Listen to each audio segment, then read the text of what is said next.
खुलुमबाय लोगोफोर दिनै नोंथांमोननि गेजेराव मानव गेजेर प्रमोद बर' सारनि बागै भिडिअ लाना फैदों लोगोफोर। नोंथांमोना नुनो मोनगासिनो मैया दाख्लैनि गेजेराव मानव गेजेर प्रमोद बर' सारा मोनसे पोस्ट मोननो हादों। बिथाङा लेबारेल टेक्सटाइल स्किल डेभेलपमेन्ट। दा नैबे पोस्टआव बिथाङा मा मा पावार दं बा बिथाङा मा मा खामानि मावनो हायो, मा रोखोमनि डेभेलपमेन्ट नङा होनबा नोंथांमोना नैबे भिडिअनि गेजेरजों प्रमोद बर' सारनि बागै गुवारै मिथिनो हागोन लोगोफोर। ओके लोगोफोर, नोंथांमोना थारैनो दिनै मानव गेजेर प्रमोद बर' सारखौ जेनेबा दा बिथाङा मोनसे सरकारि पोस्ट मोननो हाबाय नङा होनबा। दा बेनि सायाव गोबाङानो पोस्ट नुदों। दा बिथाङा बे पोस्टआव बिथाङा मा मा खामानि मावनो हागोन, मा मा गोहो दं बिथांनियाव, नोंथांमोना नैबे भिडिअनि गेजेरजों गुवारै फोरमायनो थांगासिनो।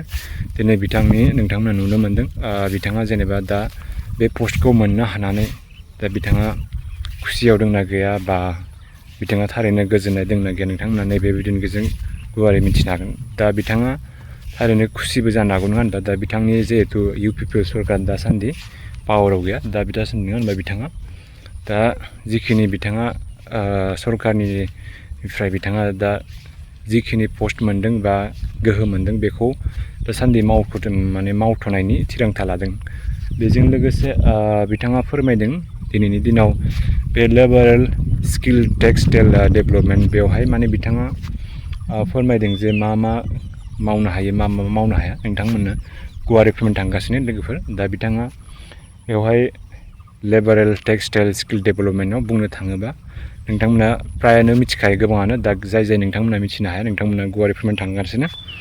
हमना लादो नोंथांमोना जिहेतु पाब्लिक नङा होनबा, प्राय सरकारफ्रा पाब्लिकनि थाखायनो खामानि मावो। दा जिखि जाया स्कुल लानानै जा नङा होनबा, ओमफ्राय जिखि जाया जोंनि सरकारि खामानि मावग्रा मानसिफोर सुबुंफोर दङ होनबा। दा हमना लादो जोंनि गभर्नमेन्टनिफ्राय हि दानायनिफ्राय खुन्दुं लुनायनिफ्राय गोबां डेभेलपमेन्ट दङ नङा होनबा। बेफोराव गोबां ट्रेनिं सिखायो जोंनि गभर्नमेन्टनिफ्राय हि दानाय लुनाय, बेफोरखौ गोबां स्किमफोर दङ। बेफोराव फ्रि ट्रेनिं होनाय बेफोरबायदि खामानि मावो। बेफोरनि थाखाय प्रजेक्ट लाना फैगोन आरो जेनेबा मोजां प्रजेक्ट खाबु होगोन पाब्लिकफोरनो।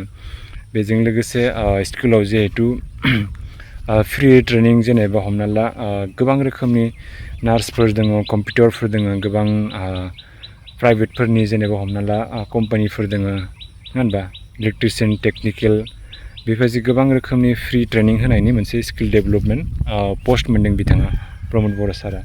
दा बेवहाय गभर्नमेन्टनिफ्राय गोबां जायगा लानानै मोनसे ट्रेनिं सिखायनो हागौ बिथाङा। बेफोरनि थाखाय बे प्रजेक्टआव बिथांखौ होनाय जादों। ओमफ्राय दा नायनोसै बिथाङा मा मा प्रजेक्टआव खामानि मावनो सानो नङा होनबा।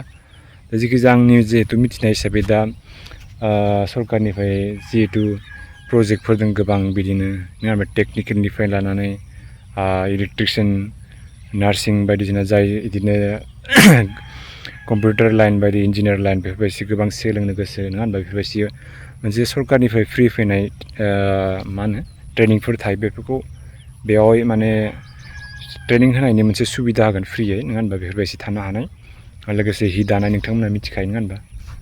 ओमफ्राय हेन्दलुम सेक्टर नङा होनबा, बेफोरबायदि गोबां प्रजेक्टफोर दङ। बेफोरनि थाखायनो बेवहाय खामानि मावनाय जागोन बिथाङा।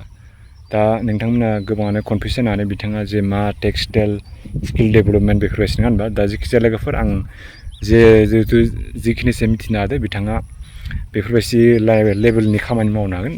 बेनि अनगा आं बारा बुंनो थाङा।